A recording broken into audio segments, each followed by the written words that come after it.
समुद्र पर सेतु बन जाने के बाद राम और उनकी विशाल वानर सेना लंका की धरती पर पहुंच गई। अब वो क्षण आ चुका था जब धर्म और अधर्म का अंतिम संघर्ष होने वाला था।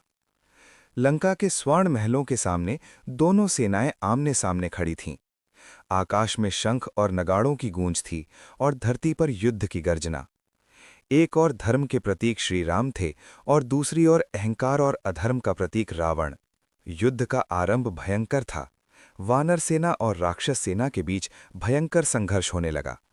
पर्वत और वृक्ष हथियार बन गए और आकाश तीरों की वर्षा से भर गया। रावण का पुत्र मेघनाद अपनी मायावी शक्तियों के साथ युद्ध भूमि में उतरा और उसने अपने दिव्य अस्त्रों से राम और लक्ष्मण को नागपाश में बांध दिया। कुछ क्षणों के लिए ऐसा प्रतीत हुआ मानो विजय रावण की ओर झुक रही हो, पर तभी गरुड़ के आगमन से नागपाश टूट गया और राम तथा लक्ष्मण पुनः युद्ध के लिए तैयार हो गए। युद्ध और भी उग्र हो उठा। इस बीच रावण का विशाल भाई कुंभकर्ण भी युद्धभूमि में उतरा। उसका शरीर पर्वत के समान विशाल और शक्ति अपार थी। उसने वानर सेना में हाहाकार मचा दिया, पर अंततः राम के दिव्य बाणों के सामने उसका अभिमान टिक न सका और वो धरती पर गिर पड़ा। कुंभकर्ण के पतन के बाद रावण क्रोध से भर उठा। उसने अपने सबसे शक्तिशाली पुत्र मेघनाद को पुनः युद्ध में भेजा, पर इस बार लक्ष्मण ने वीरता दिखाते हुए मेघनाद का वध कर दिया। रावण के लिए यह सबसे बड़ा आघात था। उसका क्रोध अब आग बन चुका था और वो स्वयं युद्धभूमि में उतर आया। अब सामने थे स्वयं रावण, दसों दिशाओं में फैलती उसकी शक्ति, और दूसरी ओर थे श्री राम, जिनकी शांत आंखों में केवल धर्म की रक्षा का संकल्प था।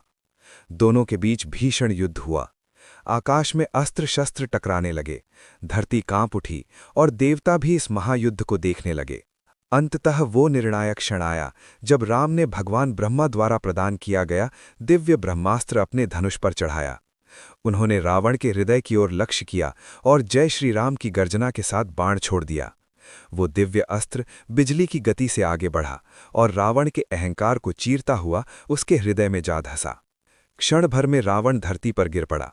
उसके 10 सिर शांत हो गए और उसके साथ ही अधर्म का अंत हो गया। युद्धभूमि में सन्नाटा छा गया और फिर धीरे धीरे एक ही स्वर गूंजने लगा, जय श्री राम। इस प्रकार ये महायुद्ध केवल एक राक्षस के वध की कथा नहीं था। ये धर्म की विजय और अहंकार के पतन की अमर गाथा बन गया।